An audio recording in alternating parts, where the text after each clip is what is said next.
This is Corey, your friendly neighborhood massage technician, bringing you life, love, and liberation.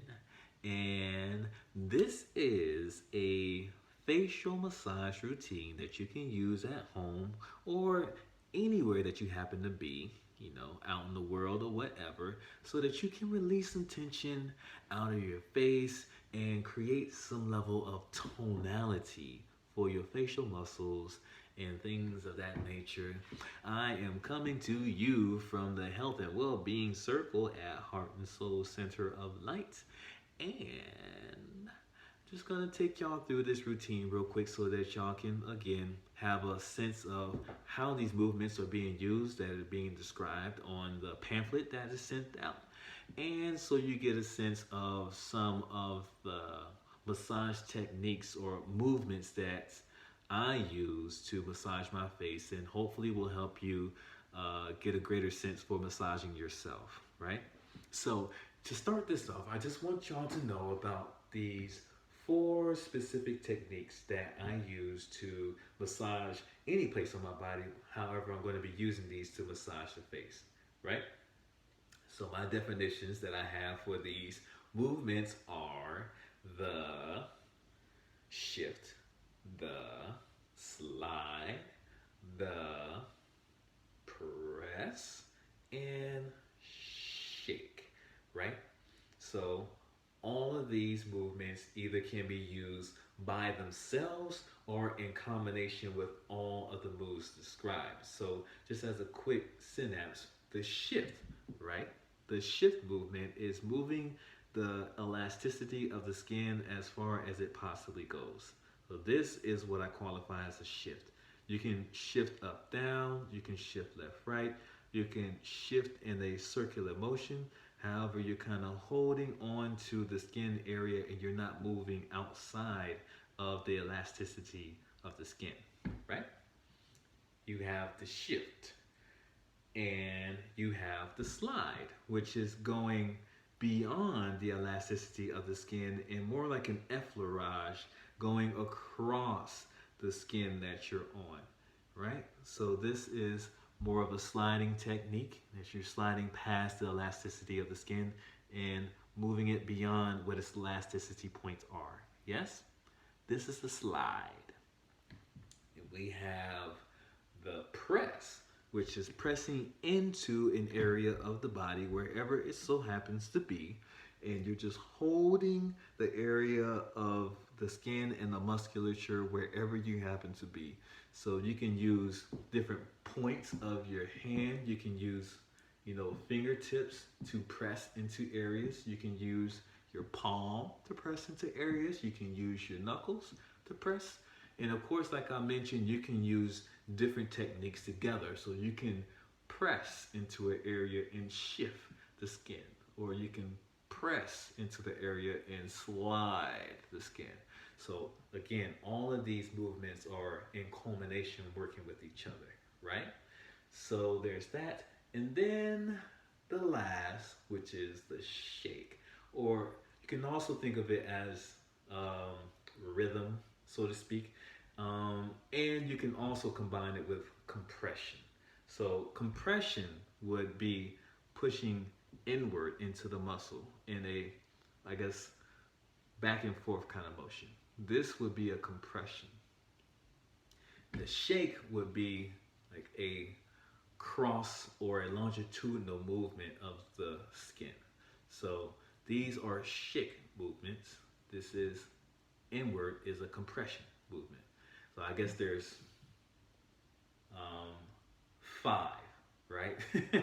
My apologies. So there is the shift, the slide, the press, the shake, and compression.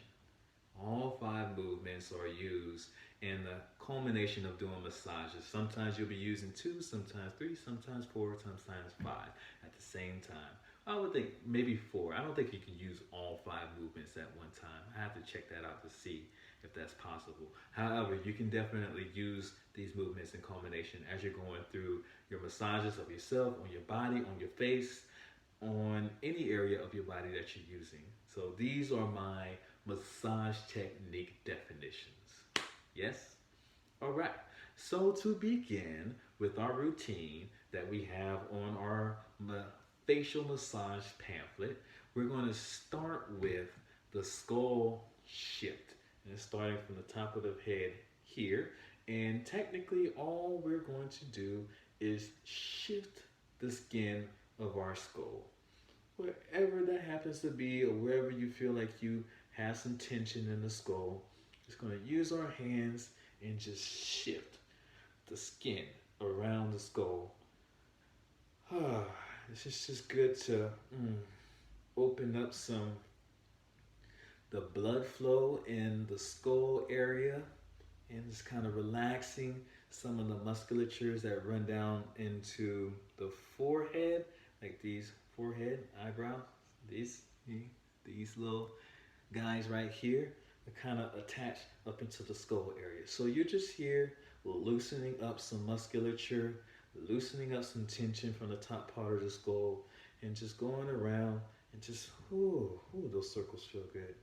And just checking in and seeing where our tensions lie in our skull area. Yes? Yes. So, moving along, we're going to go into our fanning the forehead. And that is just taking our hands. You can also use the palm of your hand, and we're just going to slide across the front of our forehead. You know, we can slide and press into the muscles here, depending on how much pressure you can tolerate, and just kind of slide into that and slide on down into the temple area, and you can shift into some circular motions around the temple. That feels really, really good. So we can slide and slide down the forehead and right into the temple. And again, as we're doing our facial massages, one thing to keep in mind is that our facial muscles are battling against gravity, right? So a lot of the wrinkles that we develop in our face over time is due to atrophy of our musculature or our muscle tone, and the fact that gravity is weighing down on our skin. So that's where these wrinkles come in from, right? So 2 things that this massage is doing, and depending on how you do these massages, one is you're developing a sense of tonality in the muscles of the face. 2, if you encourage your movements to go out wide and up, you encourage the skin to hold its elasticity up, pushing against gravity, right? Which will, I guess, also encourage your facial muscles to keep the tone of the face, yes? So when you're doing your facial massages, you want to think at the end of the movements, you want to lift up, lifting your face up to go against gravity, yes? So, just gonna fan out a couple more times. Okay. And then we're gonna move into our eye socket massage here. We're just gonna be going around the eyebrow area and underneath the eye, around the socket, on the surface of the socket bone that's like going into the socket, but more so on the surface, okay? So we're just gonna go around, we're gonna shift. We're shifting our eyebrows a little bit. You can use the weight of your head to give you some pressure on your eyebrows, and we're just gonna go around our eyebrows and just shift some of that skin in that area. You'll definitely feel some tension around here in the eyes. It feels really good to release some of that tension. Oh. And as we go around our eye socket, again, we're just shifting some of this skin around. You can hold down. I'm using the straight finger here and just dropping my head into that eye socket below on the underside of the eye socket here. And that feels really good. It's kind of a press shift of the musculature underneath the eyes. Okay. You're gonna slide some of that tension out of the eyes, on the eyebrows. And as we go out to the end, we're moving our skin upwards. Yes. Keep that battle against gravity. And now there's another point I like you to be aware of, which they call it UB2, urinary bladder, which is if you follow your eyebrows at the end, going into that eye socket, right next to that nasal bone, right up inside is what they call UB2. So drilling bamboo, right? And you can just take either your forefingers here or your thumbs and you just press into that area and just allow your head to sink. Oh, and it feels really good. Just hold that pressure on that area of the eye socket and just allow that pressure to dissipate. Feels really, really good. Hold it for as long as you want or until that tension subsides a little. You can slide some of that pressure out of that pressure point. Moving down, we're going to go into our nasal bone here, and we can use our fingers if we like to press into that nasal bone. And some of the surface of the finger, I use the surface of my finger sometimes. So you don't need that much pressure, but like kind of counter pressure with the head turning into my fingers. Just going down the nasal bone and just checking in with certain areas of our nasal region and going up and down the nostrils. And we can follow our fingers down the cheekbone here, slide our way down, using a little bit of shifts in there, kind of press into that cheekbone area. The shift slide down the cheekbone. You can slide it out. Just fanning out the cheekbones here. And getting into that nasal area to release some of that tension so our sinuses don't catch up with us too much, right? So moving along as we're sliding our cheekbones down, move into our jaw area, and here we're going to go into the area of our jaw here. Yes, like this whole little thick area is the little jaw meat that we have in our mouth, and we're going to push into here. You can use your fingers, or you can use your whole fingers. You can use your thumb, or I like to use my fingers here, and just gonna lay our head downwards and just again allow the weight of our head to generate pressure on our jaw muscles. And you can make little undulations, making little slight subtle yeses on your fingers, and just kind of put your fingers into the jaw, appreciating that muscle, and allow some of that tension to dissipate out the front part of the jaw. Feels really, really good. Some light head movements. Okay, we're shifting over to one side. We're going to use our head again, turning our neck sideways.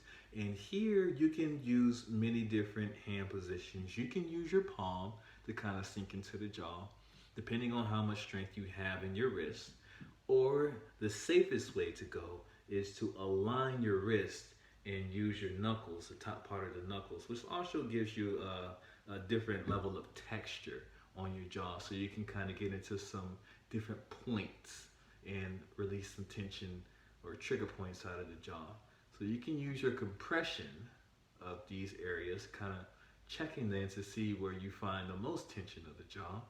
And when you find a nice good area, you can just allow yourself to sink into it. And just make those little light undulations with the hand, light subtle shifts of the jaw muscle. You may feel a little bit of, saliva picking up on that side of the jaw. That's totally okay. Just allow your mouth to sink and relax and breathe and feel comfortable, allowing some of that tension to dissipate. You can sit here all day. The jaw is constantly moving in conversation and in consumption. So the jaw has a lot of tension to work out. So you can definitely work into these areas for a very, very long time and release tension. Yes? So just sliding out the jaw muscle a little bit. You get ready to move into our neck massage here as we find out where our mastoid is along this area here. This is the mastoid bone that connects this sternocleidomastoid, which this is the mastoid. This is the sternum here on our chest plate, and here is the clavicle, and this muscle runs from the mastoid down to those 2 points along the chest, right? This little strong, big muscle here on the neck, yeah? So what we're going to do is take our hand. I like to use the ulnar side or the pinky side of the hand and get real close to that mastoid and just kind of hold space there. Again, allowing the head to sink and allow that weight to create pressure on that side of the neck. And we're just more doing some holds. We can, again, use our head to generate some movement and find some pressure points in our neck and move our neck in many different variations, again, to find where our tension is in our neck. And we can slide our head down, or hand down, excuse me, as we just moving our neck around just to see if we can discover some sensations in our neck, okay? Again, just allowing that head to move around. And if you find a good spot, again, you can just allow your head to sink. That's a good one. And again, allow that pressure to dissipate. You'll probably notice some referral pains that are going up into the mastoid, these little reference points. Like, I guess you can call them like kind of stretch points, kind of stretching some of the musculature that is tense and taut. Just allow that tension to subside. Again, it begin to stretch itself out as you hold on to those points. So yeah, again, we can shake that out a little bit. A little shaking motion in our neck, kind of release some tension. Slide around the neck a little bit. Again, just kind of get some heat there, get some nice little heat generated on the side of our neck. Get some nice little rotations. And of course, we will move over to the other side of our jaw to work this side, to work the outer portion of the other side that we have not worked just yet on our jaw, pressing in and finding our points, and of course going into our neck. However, just showing y'all an instructional video so y'all know what to do with your face, with your hands, and how you're moving across your face. So that is all for the face massage, working out all the areas of the face. Just again, be sure to find ways to discover sensations. Massage is all about discovery. I can give you a routine as much as you like to see a specific way to go about your face, but most of understanding what your face is, where your facial tensions are, where your trigger points are, it's just gonna come from you searching around, looking around the face, and just noticing where these tension points is, being aware of them, breathing into them, and listening to them, and allow them to leave the body. as you breathe and as you get comfortable with the sensations that are going on in your body, right? It's all about discovery. Massage is all about discovery and exploration of the sensations in your body. Yes? So stay tuned because I'll be coming up with the face exercises next. So y'all can use some of these exercises to strengthen some of the muscles of your face and create some tonality so that you have a better means of facial expression. Yes? So thank y'all for listening and I'll see you on the next video. Thank you.